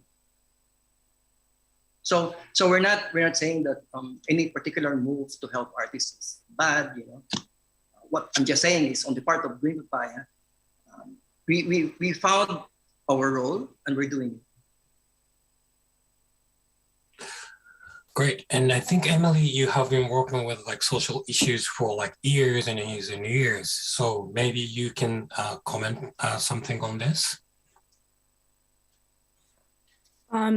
Yeah, in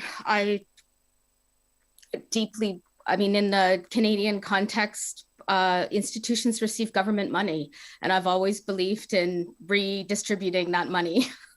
And that actually the public sector in relationship to the art institutions of art have a responsibility to redistribute and to work with artists, because I think artists should be integrated into the wider context in which we live, because otherwise we are like sort of run by a neoliberal situations that artists play an enormous role in the wider world. And I do think institutions need to play a role in relationship to how as being interfaces between public sector and artist activities. And I think the pandemic was really like this moment where we could reckon with our budgets and be like, why are we spending this money on this, and this, when there is so many other ways in which one can creatively think about social change. And that is, we are fortunate to work in collaboration with artists to creatively problem solve. So I think it affords an opportunity to really scrutinize where our values lie. And we found out that it's really easy to just shift that. And I'll work really hard not to return to a status quo, because I think that this rupture has allowed us to think otherwise and to institute otherwise. Are there any other museums or institutions in Canada that are sort of joining you, the way you think and how you want the change to continue? I think it is. I think that Canada has a very strong artist-run history of mobilizing and artist-driven activism. But I think what's shifted here is that larger institutions are now changing. And I'm a little skeptical always about a kind of co-option. But I think that we've recognized, one thing that has become painfully clear during the pandemic is the radical systemic exclusion that our institutions has participated in forever. So this is where I'm really interested in how InReach is not just a project-driven practice where we have like subjects, diverse subjects making projects in institutions, in institutions that they themselves won't change. But the very fabric of the institution is the thing that is changing now, because it's opening itself up to different ways of thinking. So I think that is happening here. I hope it is. Okay, I think one should also remember that it's quite new, or the artist fees are developing quite rapidly. Before, the institutions didn't care that much about artists, and the opportunity to exhibit was just enough.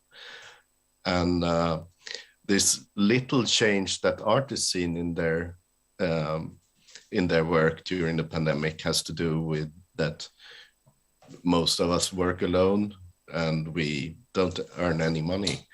So it rather points out the precarious situation and unstable economy of artists, that we don't suffer more than usual.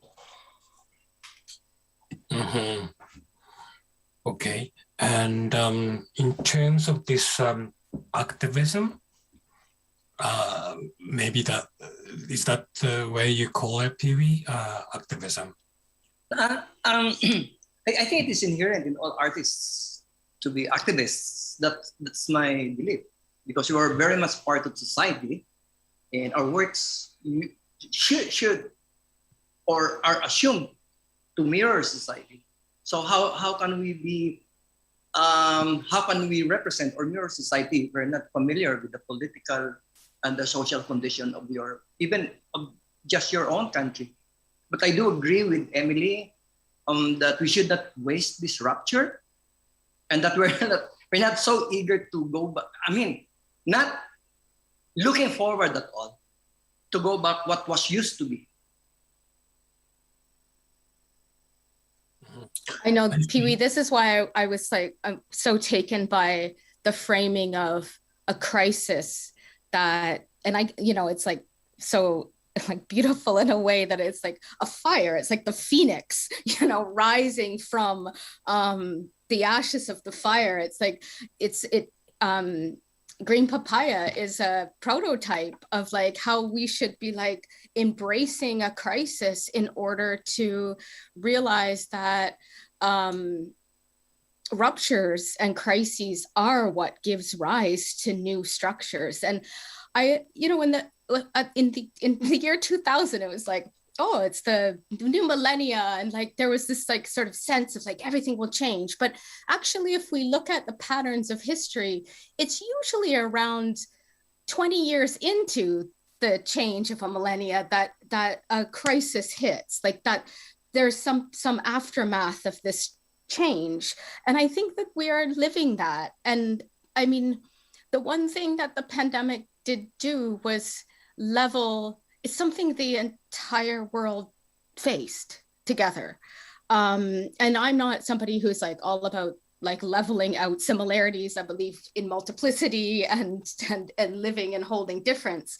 And I'm fully aware of the systems of privilege and those that have weathered the pandemic differently than others. But it is something that is a shared crisis that that insists that we change what's going on. And it's our moment to do that. So if we look at 1920, that was the moment to do that. So I think we can think of it in terms of history and in terms of what the generative possibilities of crisis and transformation and change. Yeah, well said, Emelie. I mentioned about the filter project that I have started when big tsunami, hit Japan. And unfortunately, after 10 years from the earthquake, things didn't really change much.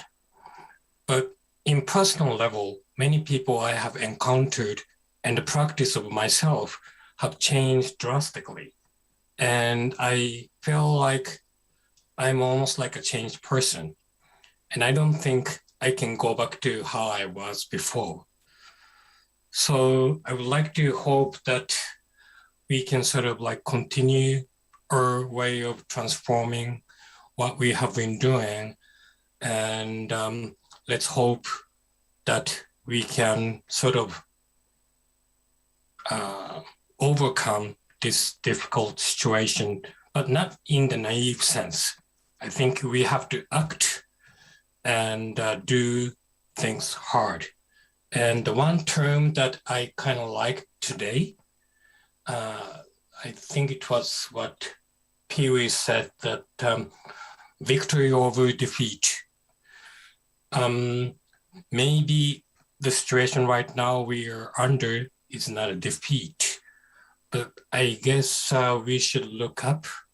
And because you're the directors, I think you're directing. I think you sort of like giving visions to the public and our fellow colleague artists and culture workers. And I think we can influence each other and create this momentum, sustainable. That's maybe what we can do. And I am sorry that the admin is asking me that it's time for Q&A. Would you like to say maybe a few last words, or we can jump into the Q&A? Or do you want to say something? You okay? Okay, Anmari, you have the floor. Hi, everyone. Thank you. Thank you, Daisuke. Yeah, we have quite a few, I think, actually really good questions that might just extend the discussion. So let's go into them. But before, there are some questions that are a bit more specific that I think I'd like to start with because they could be answered a little bit quicker before we go into the broader questions. So firstly, there's this question for Emelie. Someone asked, where can we watch the film Rise or find out more about these projects?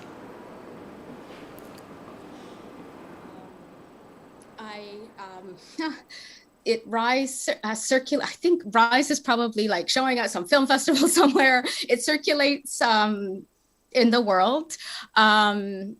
It is owned by several institutions now.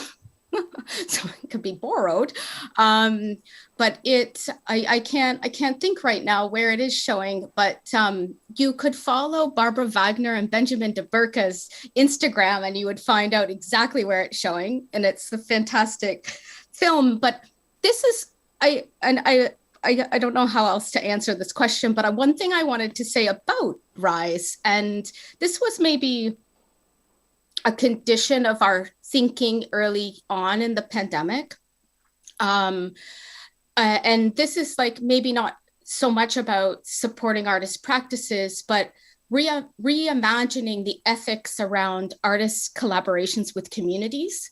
So often my work does not circulate in any commercial way, like a street procession is non-commodifiable, but a film, this was like the first time there was a kind of product. And the artists collaborated with young Black, Brown, and Indigenous people in a locality. And the artists operate internationally. I mean, Barbara and Benjamin represented Brazil at the Venice Biennial in 2019.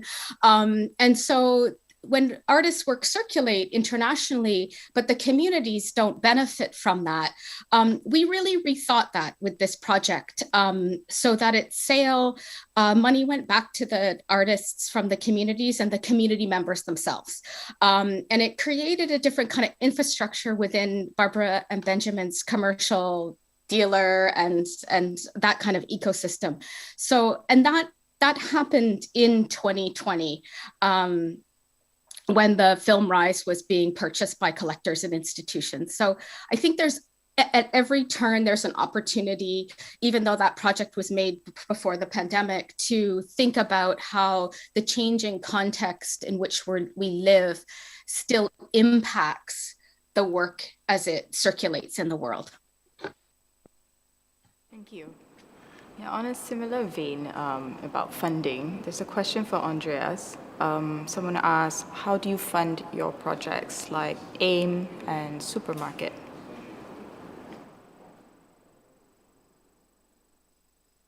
Excuse me, can you repeat the question? I was... No worries. Yeah, for a question for you, how do you fund your projects like AIM and Supermarket? How we fund them? Yeah, how do you fund them? AIM Network was funded by a Nordic network support. And there are, you have to be at least 3 Nordic members, and I think we are 5 Nordic members, but we also have other members in Europe. And then we have now Creative Europe support. Supermarket is funded locally in Sweden by the Swedish Arts Council and City of Stockholm and the region Stockholm County. But we actually have quite a lot of self-funding because this is funding part of the framework, and then we take admissions, so which is very unusual for an art exhibition that you have any income from admissions. But as we use the format of an art fair, it's okay. And then everyone who participates are usually funded from their art councils or sometimes their embassy or cultural institute and so on. So we work a lot to help the participants to receive funding. And sometimes we also have to apply for them and so on. Okay, thank you. This is, I think, the last rather specific question, and it's for Emelie. This person asks, I think your approach to civic and social function of institutions could be very useful for Singapore's context, especially with regards to decolonization, etc. Could you share some resources or references for someone to look at or study further on this?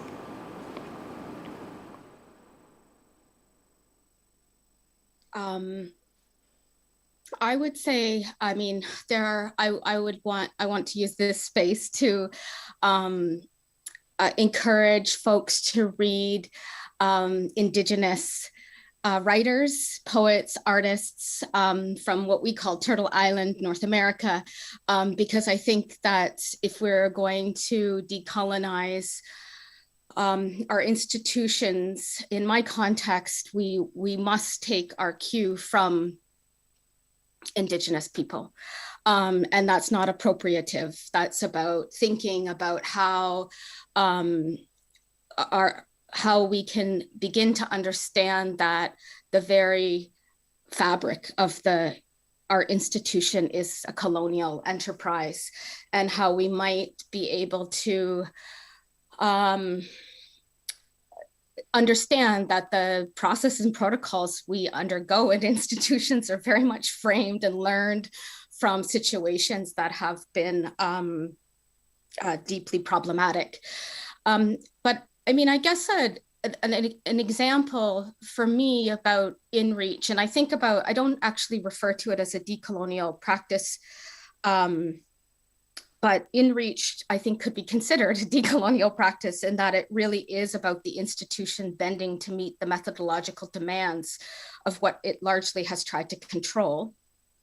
And this might address in a bit, I mean, this is from 2009, but what Pee-wee was talking about before, in my long collaborations with the Mississaugas of the Credit First Nation, the payment of artist fees was really incommensurable with an Indigenous worldview, because it's like purchasing culture. It's a transaction that is not commensurable with different economies. It's a yeah, obviously. So the payment of artist fees was something that was like deeply offensive. So, but it's still a labor and it's still a contribution. It's still part of a wider fabric of indigenous resurgence. So the way in which we as an institution thought that through was, instead of paying dancers and drummers and commodifying cultural practices that are ceremonial and non-representational and turning it into art, we funded a language camp in New Credit that still persists today. So it started this process of funding young people learning their language again, because the colonial system of genocide here is residential schools, which took language and culture away from Indigenous folks. So I think that there's ways in which we can use art projects to, in non-representational ways that actually is mobilized through the agency of the communities themselves. I have written quite a bit on InReach too. It's everything is open source for me, so it's all online. Perfect. Thank you. Okay, for the next question, comment, I like to kind of combine two comments because I think they ask the same thing. Firstly, someone says the word hospitality, such a wonderful word, to host, hospice, hospitable. A place for the living, for the sick, for guests. How does an institute identify, to use the word, constituents? And another comment, Sam has a project called Art in the Commons. Is there anything problematic about how we identify, in inverted commas, the people, inverted commas, communities, and how they relate to art? Daisuke, I'll let you kind of identify, or does anyone want to jump in? Maybe June can respond to that. Maybe I'll start responding, but I think that's a broader question about, who it is that we think are our communities, right? Maybe that's, we can go to that. But I'll answer the first part, where there's a mention of a specific project that we are doing, which is called Arts in the Commons. And actually, it's not just one project, it's a couple of projects framed to work directly with a variety of communities. And these are communities which are actually identified either by artists or due to some of our access programs, so some of the groups that we are also trying to reach out to that we may not have had an opportunity to contact yet. So that's what our specific project is about. So just to maybe elaborate a little. The one that has been launched already is the one where artists are engaged to work with certain communities, and they also help us then to identify and to shape, the conversations with communities. The other one is a bit more of a program, and we're working with partners too. So I think if on the question of how we identify different communities, we don't think of ourselves at the museum as being the ones to necessarily have the last say. We work closely with our artists and also various partners and intermediaries, because we are ourselves an intermediary, but we also see ourselves as mediated by others. Yeah. Okay, so maybe, I don't know, Pee-wee, do you want to go? Sorry. The question was not that very clear to me. Can you try to elaborate? Repeating the last part, which is there anything problematic about how I think institutions identify the people and the communities and how they relate to art? Yeah.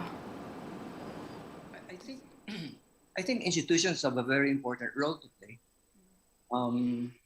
Even we, people running independent spaces, we look at institutions as major players in the art ecology.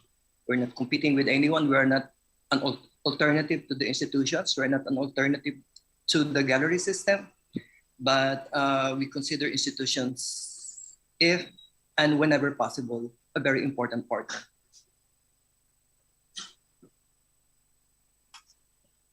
I don't know. Somebody else want to respond to that? I could say a couple of things. I think there are, I think it is problematic to,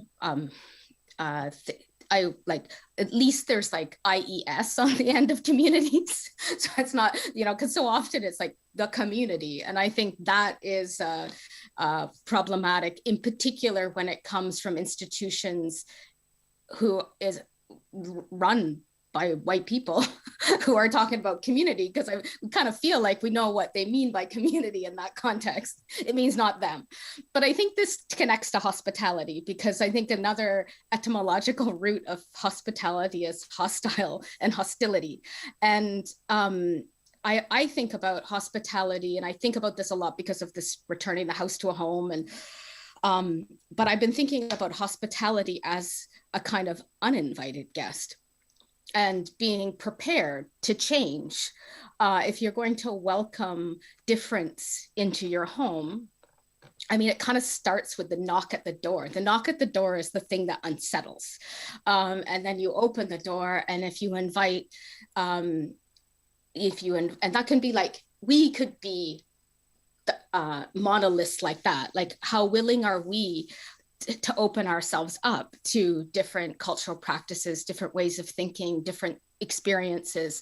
So I think hospitality is a really deeply transformative practice that is not simple. And part of the reason I'm really interested to create this live-in artist residency, and I have artists in a very expanded sense when I think about who would live in that space, because it's unsettling, and it's dynamic, and it's living.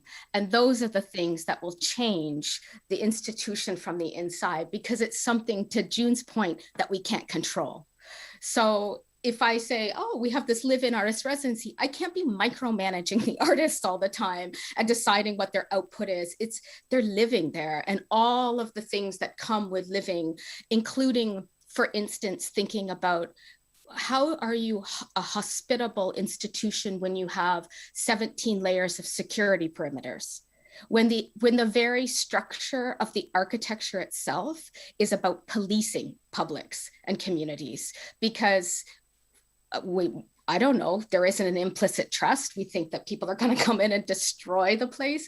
So how do you, and that's, I think, at the end of my presentation, where I was like, how do you create a yes institution, not beholden to this idea of like, oh, I really want to welcome the community, but if they behave this way, if they do this, if they can't pass through these doors, they have to get permission for this.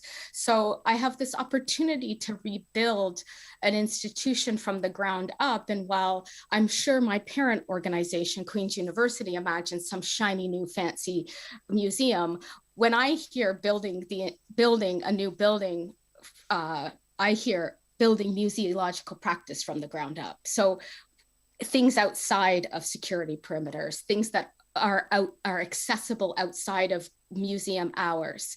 That's where I think hospitality will start to erode institutional practice.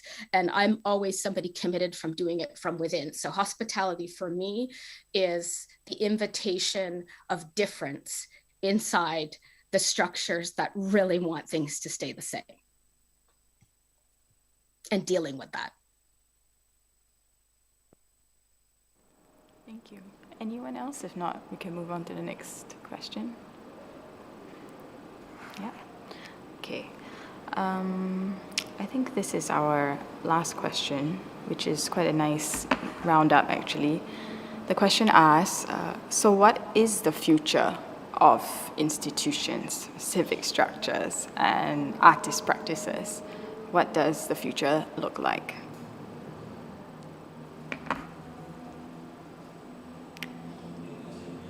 Everybody, right? I think so. Yeah. Even you, Daisuke. Okay, I think I will sit back and listen to the directors. second. Aren't you the director of DICE now?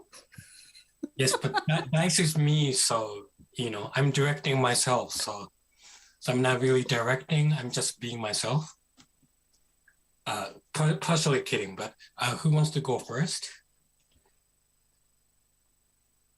I'm going to push at this a bit more. Sorry, because I think actually you're being really humble, Daisuke, in the sense that I feel the diverse art interactive studio that's in your home, like you're doing all of the things that we have been circling around today in our talk. And I feel that hearing a little bit more about that, just a little bit, not to put you on the spot, will teach all of us, all of the listeners and us as panelists about what the future looks like, because there's a reason that you have located this constellation of artists, residency, commercial, place in between public and private. There's a reason that you've co-located that constellation of forces inside your home that I think is pointing to a future. Okay, maybe in short, the place where I have DICE is within the nature.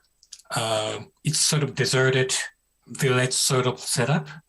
So instead of like seeing people walking around the village, I see deer family walking around and they're not scared of me. So I feel deeply connected to nature. And we humans are part of the nature. And I think the answer is there. Like we think a lot, we think that we know so much, but I think nature has everything and we're just part of it. So I think the future is on Earth. Yes, we should continue thinking, we should continue acting, yet we cannot be more than nature. I think nature is bigger than that. Okay, so who wants to go next?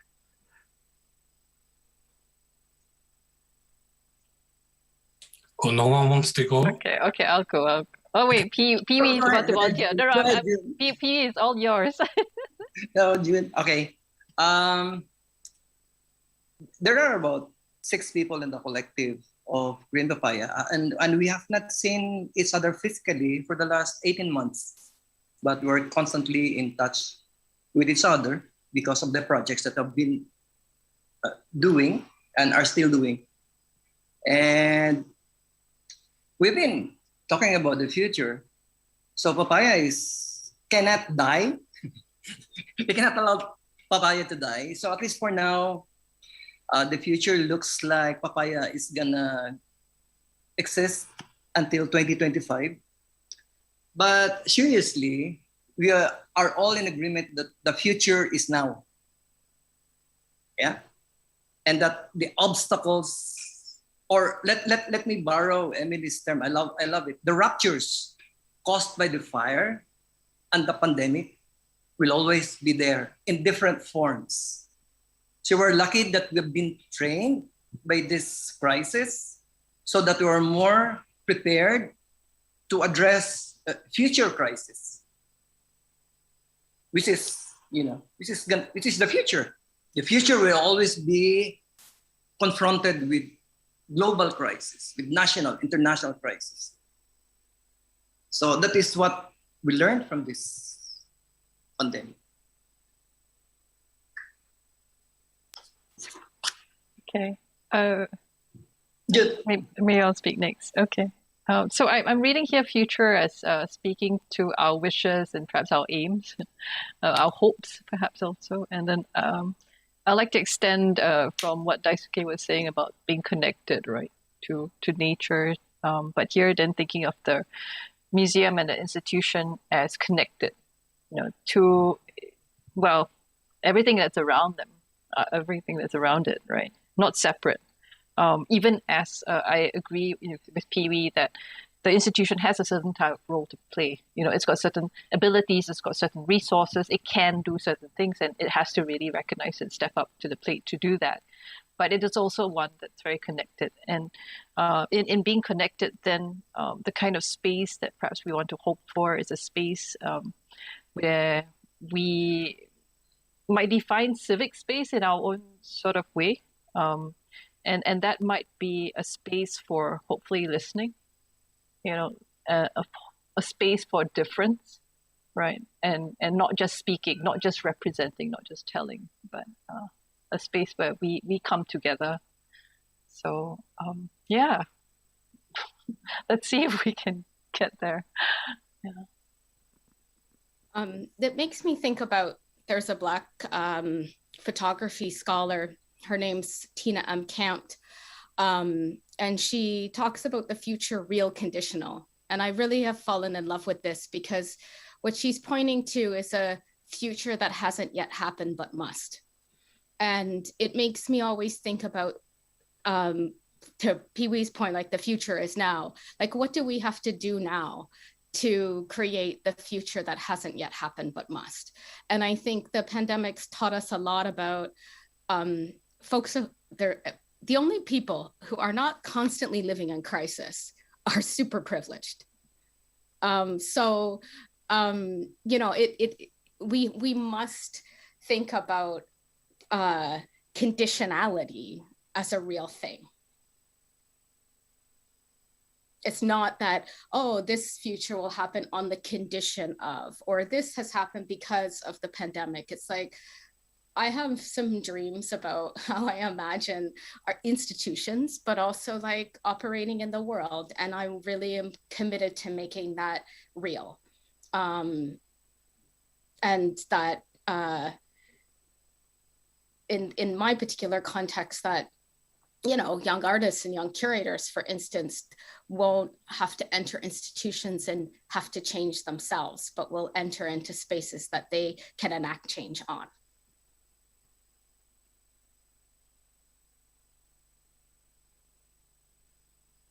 Okay, who hasn't gone yet? Maybe Andreas? Well, I think for art and for the artists, it is really crucial to make art more of a common interest and not something that is very exclusive. I'm talking about the art market, which aim is to make art more exclusive. And also I'm thinking of how art is reported in media. It's either you read about it because someone paid an extremely high price for an art piece, or you read about it because it was some kind of scandal. So I think it's really crucial to make art a more common interest. And one way to do that is to increase the inclusion and broaden the audience, and especially broaden the recruitment of artists from all society. So I think I'm sorry, but the way you criticize the institution, I don't really think that's where the big problem is. Yeah, that's to make it short. I'm not really good at arguing this, but I have quite a simple view upon it. Broaden the audience, broaden the recruitment to who become artists.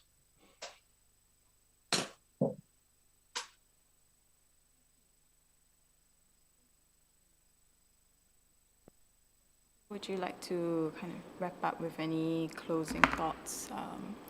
We can wrap up the panel after. Maybe I'm not the best person in this group to wrap up the thing. Maybe you can, or somebody else can do it. Because Actually, I thought of like creating some sort of like a declaration at the end of this panel, but then there's so many things that we should continue think about. So it's not sort of like, we're not sort of like looking for the outcomes or the end result. I think the process itself, continue doing it, continue acting it. I think that's what we need to do. And I think it will take us like lifetime. And like Emelie said, like your curatorial project, like event-based, was like 3 years long and it's long, but you spent 17 years to transform the entire community. And maybe it's not long enough. And I think, I don't know how long we will be living for, but then as long as we, continue doing our practice, we shall carry on. And hopefully our successors, next generations to come, can carry on and expand and invent, being innovative and create new ways. Then we shall continue doing that. And that's sort of like ecology, like circulation, will hopefully change things for better. Oh, I sound like I said something nice. Okay, that's it. Yeah, I mean, just to end off on that, yeah, it's true. Someone earlier asked me, so what was the resolution from the panel discussion, or what was the kind of end conclusion? And I don't know if we can give a simple answer to that. But also, it reminds me of day one when we had a keynote lecture. We ended the day with a keynote lecture by Dr. Irina Aristakova, who then, she was dialoguing with the moderator, Bernice Lee, and she actually said, do not lose heart with these conversations, because we are now having these conversations which we might not know what the conclusion is, but the conversation has changed from 100 years ago. We are in a much different place now. So continue to have these conversations, because in 10 years or in 100 years, maybe we will be there in the place we want to be in that future that we wanted to build. So, with that, I guess that wraps up today's session. Thank you so very much, Daisuke. It was wonderful. And all the panelists, hearing from you. I think it's been a wonderful 3 days of programs. I've just been very happy and lucky to be a part of this, and to just hear from all the panelists that shared so honestly, and to also see new and existing work from artists over the course of the whole 3 days. With that, I guess I'd like to thank the organizers of the program, Hot House.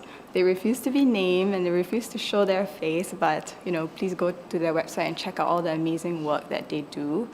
We'd also obviously like to thank all the artists and panelists involved, including you, Daisuke, and the earlier days, Bernice Lee and Dr. Mark Glode.